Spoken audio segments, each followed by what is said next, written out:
Jamut. Di samping saya ada Bu Faiza selaku wali kelas 4. Di sini Bu Faiza sebagai supervisor 2. Saya di sekolah sini di SDI Senandiri.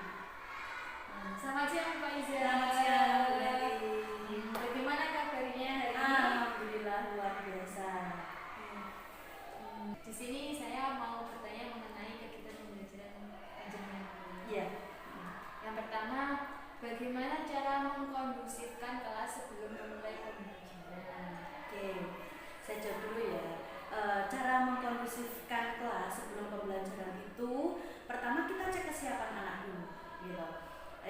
Biasa kita lakukan persepsi, kita ajak anak-anak untuk berdoa, kemudian kita cek kehadirannya. Sesudah kita cek kehadirannya, kadang kan anak itu ada yang masuk, ada yang tidak. Ketika ada yang tidak masuk, kita tanya kepada teman-temannya, kenapa? Katakan si A tidak masuk Bu, karena sakit. Nah, siapa rumah terdekat dari si A ini? Kenapa? Sakit apa? Nah, dari situ kan anak memunculkan perhatiannya kepada gurunya.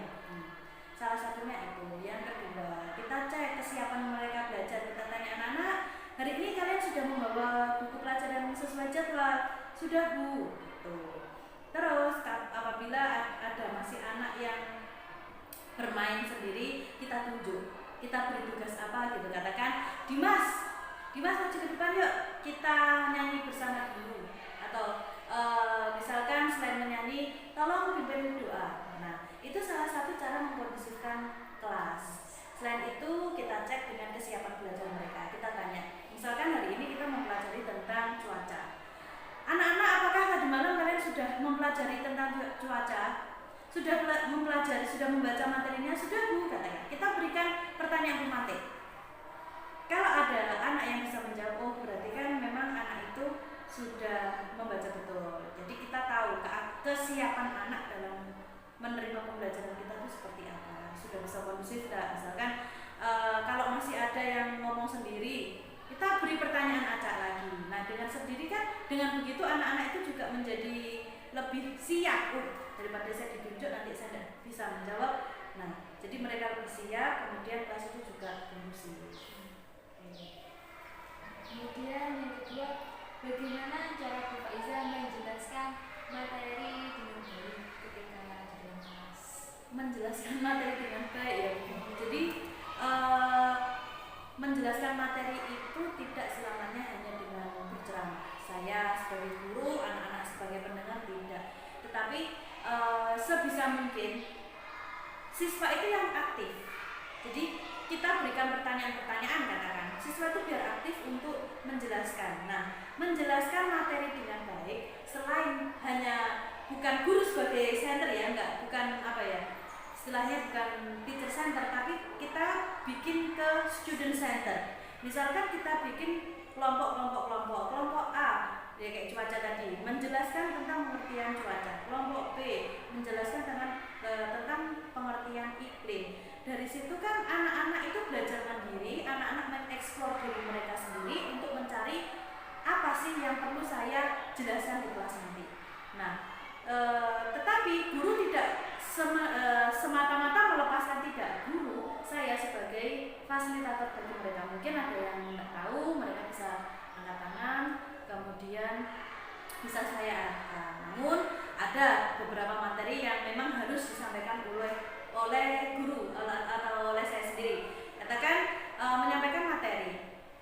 Anak-anak itu lebih baik menerima pembelajaran itu tidak hanya secara audio saja.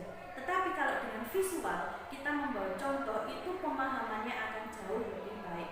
Katakan belajar IPAS tentang perubahan wujud zat. Bawalah es batu.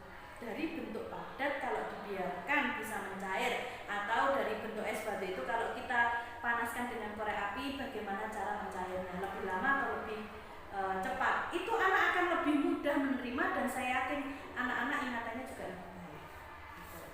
Jadi melalui tambahan Media, betul.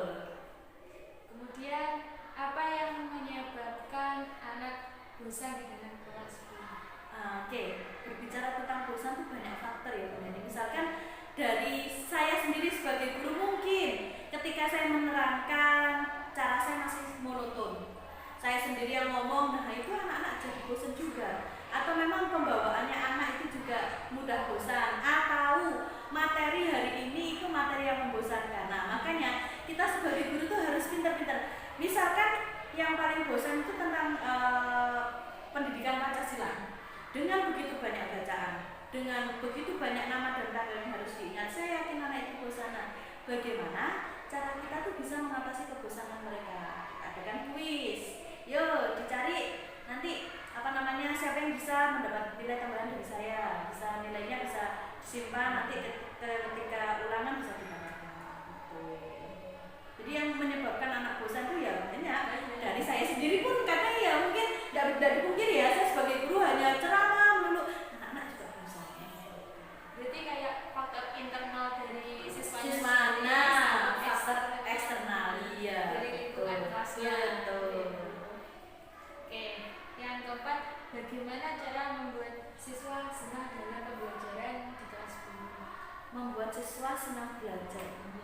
Seperti yang saya katakan kayak gini, yang di dialog kita yang lalu, jadilah guru yang ditunggu. Nah, bagaimana kita mengemas diri kita sendiri menjadi guru yang paling ditunggu oleh siswa.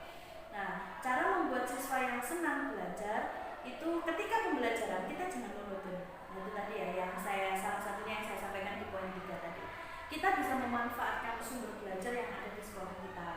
Terus saya yakin kok anak-anak kalau sesekali kita ajak menonton film itu pasti mereka excited banget, dan pasti di pertemuan berikutnya, Bu besok lihat film lagi ya, Bu besok lihat film lagi. Tapi kan kita nggak bisa memberikan itu semua ya. Memang ada kalanya kita ajak untuk menonton film dokumenter dan untuk sejarah kemerdekaan itu kan lebih enak kalau anak diajak melihat daripada saya ngomong, anak-anak kemerdekaan Indonesia ini jatuh pada tanggal ini, sebelumnya ada peristiwa ini.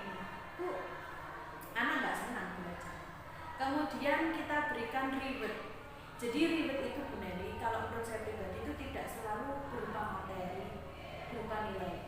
Reward dengan kita mendekati anak tersebut, kita beri sentuhan, kita beri pujian, itu anak sudah sangat termotivasi, sangat senang sekali. Pasti mereka merasa, oh saya ini udah diperhatikan. Misalkan ketika anak belajar mengerjakan soal, kita sebagai guru nggak boleh hanya duduk diam, kita keliling. Bagaimana misalkan Budi, kamu nggak bisa yang mana? Ini Bu. Nah, dengan kita ajarkan lagi, anak itu semakin merasa, oh saya itu diperhatikan loh. Gitu. Terus selain itu, ketika ada, Bu saya sudah selesai, kita apresiasi, Bu kamu sudah selesai. Oke, coba dikerjakan di depan ya, atau nanti kalau benar nilainya tak tambah lagi. Gak hanya berupa benda, berupa pujian, wah kamu pintar sekali. Itu anak-anak juga sudah senang dalam belajar. Merasa diperhatikan. Betul, ya kebanyakan kan sekarang ya terkadang saya sendiri pun, dan anak silahkan dikerjakan, kalau saya selesai dikerjakan. Kalau hanya begitu saja ya anak itu bosan dan merasa, oh lah mana paling nanti dari koreksi sama gurunya. Beda kalau kita keliling dari satu anak ke anak yang lain, misalkan ada si B nih, si B ini belum bisa sama sekali, si A sudah selesai, bisa kita minta tolong, A tolong ya diajari si B, kamu udah betul loh ini masalahnya. Nah si B jadi merasa terbantu juga gitu, ada komunikasi juga lah antar teman. Kemudian yang terakhir, menurut Bu Faiza, pembelajaran dikatakan bisa berhasil itu seperti apa? Berhasil secara apa ini Bu Neri? Dalam artian keberhasilan ketika kita di dalam kelas untuk siswanya maupun kita sendiri. Keberhasilan menurut saya dalam pembelajaran itu ketika materi yang saya sampaikan itu betul-betul bisa dipahami oleh siswa. Kemudian tidak hanya cukup dipahami, outputnya apa? Mendapatkan nilai yang bagus ketika kita berikan tes. Kemudian si anak itu juga bisa mengaplikasikan dalam kehidupannya sehari-hari. Itu menurut saya pembelajaran yang berhasil. Jadi misalkan bagaimana kalau nilainya tidak sesuai dengan KKM ya, kita adakan evaluasi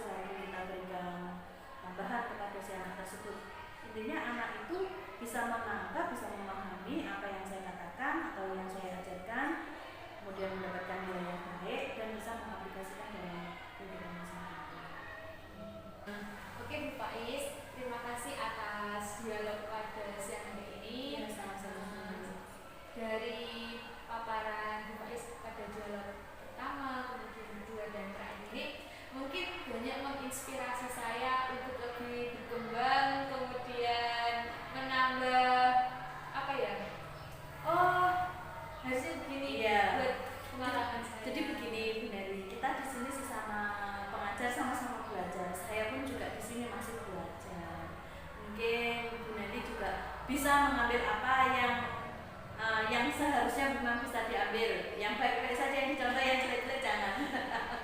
Kemudian gini, jenengan di mata kuliah pemantapan kemampuan mengajar ini yang jelas tetap semangat.